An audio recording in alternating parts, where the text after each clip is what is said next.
Hello दोस्तों, स्वागत है आप सभी का हमारे यूट्यूब चैनल विकासु मैथ्स क्लासेस में। और आज की इस वीडियो में हम बात करने वाले हैं कक्षा 10th की मैथ की प्रश्नावली 8.1 के बारे में।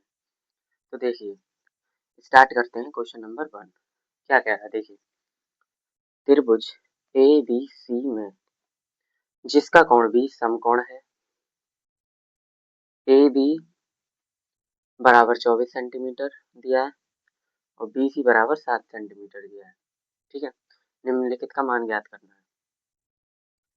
पहला भाग ये है, दूसरा भाग ये है। ठीक है, सबसे पहले हमको क्या करना पड़ेगा, सबसे पहले हमको एक त्रिभुज ड्रॉ करना पड़ेगा ए बी सी, जिसका बी कोण समकोण होगा।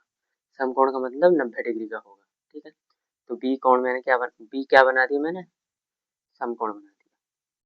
अब ए और सी को आप किधर भी मान सकते हो, मैंने मान लिया ए इधर और सी इधर। ठीक है, आप किधर भी मान सकते हो, ए को इधर भी मान सकते हो, इधर भी मान सकते हो। ठीक है, तो आपको क्या दिया है, ए बी का मान दिया है 24 सेंटीमीटर। ठीक है, 24 सेंटीमीटर। और बीसी का मान क्या दिया है, बीसी का मान दिया है 7 सेंटीमीटर। मैंने आपको पिछली कक्षा में बताया था, जो सबसे पहली क्लास थी, कि 90 के ठीक सामने वाली भुजा क्या होती है, कर्ण होती है। अब इनका मान ज्ञात करना है तो हमको कर्ण की आवश्यकता होगी। तो कर्ण का मान कैसे निकालेंगे, मैंने आपको पाइथागोरस प्रमेय के बारे में बताया था, तो उसका यूज करके हम कर्ण का मान निकालेंगे। ठीक है, तो पाइथागोरस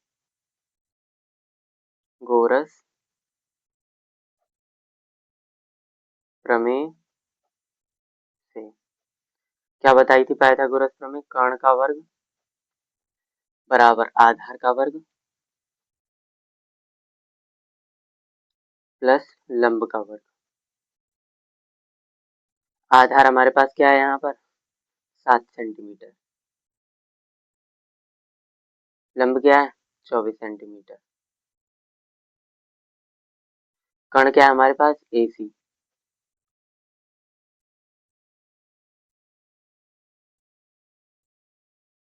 सात का वर्ग क्या होता है, 49, और 24 का वर्ग 576। इनको जोड़ेंगे तो क्या आ जाएगा, 625। एसी का वर्ग क्या आ गया, 625। जबकि हमको क्या चाहिए, एसी का मान। वही तो कर्ण है ना, तो हमको एसी का मान चाहिए। एसी का मान कैसे निकालेंगे, एसी का मान निकालने के लिए इस पावर को गायब करना पड़ेगा। और पावर को गायब करने के लिए क्या करेंगे, दोनों तरफ अंडर रूट ले लेंगे। ठीक है, जब दोनों तरफ अंडर रूट लेंगे तो स्क्वायर से अंडर रूट कट जाएगा और एसी का मान क्या आ जाएगा, इसको कैसे लिख सकते हैं, 25 गुणा 25। ठीक है, और जब रूट के अंदर जोड़े बन जाते हैं तो एक संख्या बाहर आ जाती है। ठीक है, तो इसी का मान क्या आ गया हमारे पास, 25। ठीक है, तो लिख दीजिए यहाँ पर कि कर्ण का मान क्या आ गया हमारे पास, 25। ठीक है, अब देखिए, सबसे पहला भाग हल करते हैं। क्या कहा है, साइन ए का मान ज्ञात कीजिए। मैंने आपको बताया था सबसे पहली क्लास में ही, ये ट्रिक बताई थी, लाल बट्टे कक्का। साइन किसके बराबर होता है, साइन किस भिन्न के बराबर होता है, लंब बट्टे कर्ण के। तो लंब बट्टे अब कर्ण। ठीक है, तो लंब कौन सा है, कर्ण कौन सा है, ये हम थीटा के अनुसार तय करेंगे। ठीक है, यहाँ तो अभी हमने निकाला था तो मान लिया था कि ये लंब और ये कर्ण, वो लंब और ये आधार। ठीक है, अब ये ज्ञात कर रहे हैं तो यहाँ थीटा की जगह क्या है, थीटा की जगह ए है।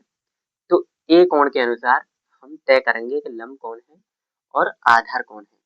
यहाँ तो रैंडमली हमको ज्ञात करना था, तो हमने कोई भी मान लिया, ये लंब मान लिया, आधार मान लिया।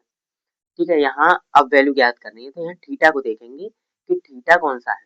अब थीटा की जगह ए है, तो ए के अकॉर्डिंग मानेंगे कि कौन सा लंब होगा और कौन सा आधार होगा। ठीक है, तो थीटा के मैंने क्या बताया था कि थीटा के बगल वाली भुजा क्या होती है, आधार होती है।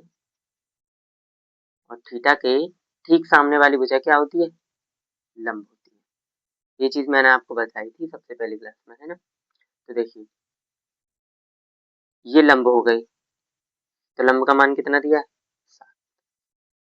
और कर्ण कितना है, 25।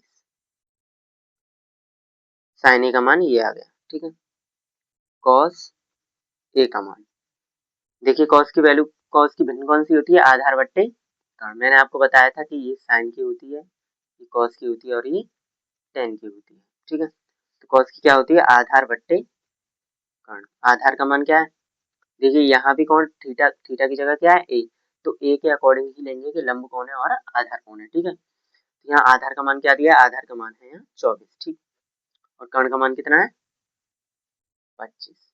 ठीक है, तो ये इसका आंसर हो जाएगा। भाग दो, देखिए भाग दो क्या दिया है, भाग दो दिया है आपको, इसमें दिया है साइन सी का मान ज्ञात करना है। साइन के लिए क्या लेंगे, लंब बट्टे कर्ण।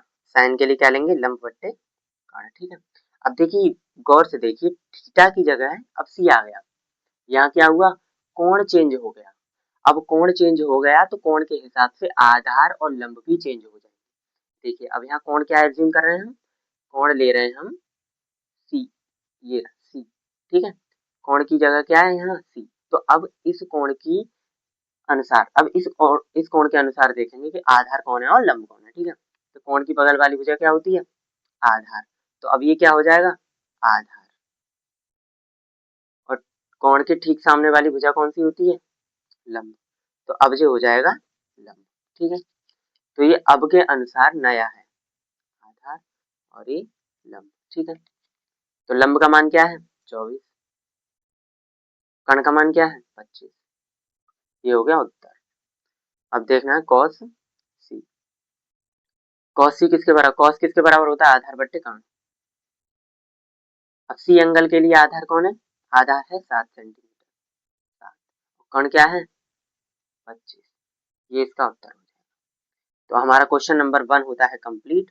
तो चलते हैं क्वेश्चन नंबर 2 की। क्वेश्चन नंबर 2 में क्या कहा गया है, क्वेश्चन नंबर 2 में कहा गया है कि आकृति में tan p minus cot r का मान ज्ञात कीजिए। आकृति किसकी बात कर रहा है, ये आकृति आपको दे रखी है। ठीक है, तो क्यू पर यहाँ क्या दिया गया है, आपको आपको दिया गया है क्यू पर समकोण। ठीक है, तो क्यू के ठीक सामने वाली भुजा क्या होती है, कर्ण, तो कर्ण का मान क्या दिया गया है हमको 13, और एक भुजा दी गई है हमको पी क्यू बार। हमको क्यू आर भुजा की जरूरत होगी, तो इस क्यू आर भुजा को निकालेंगे, कैसे निकालेंगे, पाइथागोरस प्रमेय के द्वारा। तो देखिए पाइथागोरस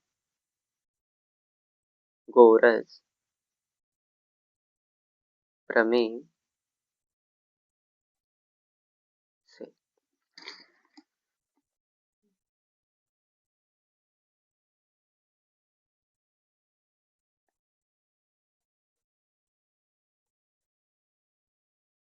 लंब का वर्ग। ठीक है, कर्ण का मान क्या दिया है आपको, कर्ण का मान दिया है देखिए 13। आधार अभी के लिए हम मान लेते हैं आपको क्यू आर। ठीक है, लंब का मान क्या है 12,